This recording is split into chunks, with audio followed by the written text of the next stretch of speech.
নমস্কার, সুপ্রভাত বন্ধুরা। আজকের নতুন ভিডিওতে সবাইকে স্বাগত জানিয়ে শুরু করি আজকের নতুন ভিডিও। আর শুভেচ্ছা জানাই সারাটা দিনের জন্য। এখন আমরা আছি বান্ধবগড়ের জঙ্গলে। বান্ধবগড়ের জঙ্গলে আমরা উঠেছি মোগলি রিসোর্টে। এই মোগলি রিসোর্টটি খুব সুন্দর, একটা বনের ভেতর, চারদিকে বাঁশঝাড়, বাঁশ বনের মধ্যে ছোট ছোট রিসোর্ট করেছে। এবং আমরা যে সংস্থার সঙ্গে এখানে এসেছি তারা বলছে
हर रोज पानी देता है ना, हर रोज पानी देता है, साफ सुथरा करता है।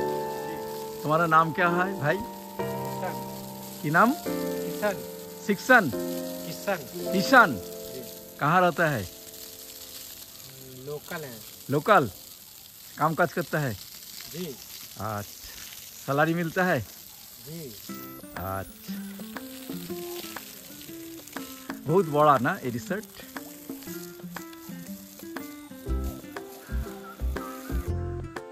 মোগলি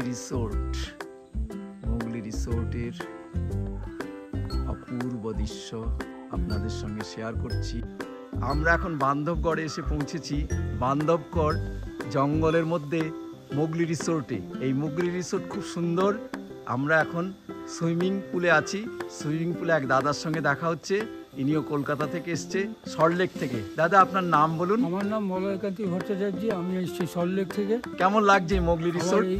এই মৌলি রিসোর্ট আমার ভীষণ ভালো লাগছে বাহ। এবং আমি একদম আশা করিনি যে এরকম একটা পরিবেশের মধ্যে আমি এসে পৌঁছাবো। খুব এনজয় করছেন তো? আমি ভীষণভাবে এনজয় করছি, আমার খুবই ভালো লেগেছে এই জায়গাটা। আমার মনে হয় যে ভবিষ্যতে চেষ্টা করবো আরও যদি সুযোগ পাই আবার আসবো, এসে এখানকার এই সুন্দর পরিবেশ আমি উপভোগ করব। এবং চারদিকে শুধু বনাঞ্চল এবং বাঁশ ঝাড়ের মধ্যে কি সুন্দর সুন্দর রিসোর্ট করেছে মোগলি রিসোর্ট। এর মধ্যে এই জঙ্গলের মধ্যে এত সুন্দর রিসোর্ট আমরা আশাই করতে পারিনি। থ্যাংক ইউ দাদা।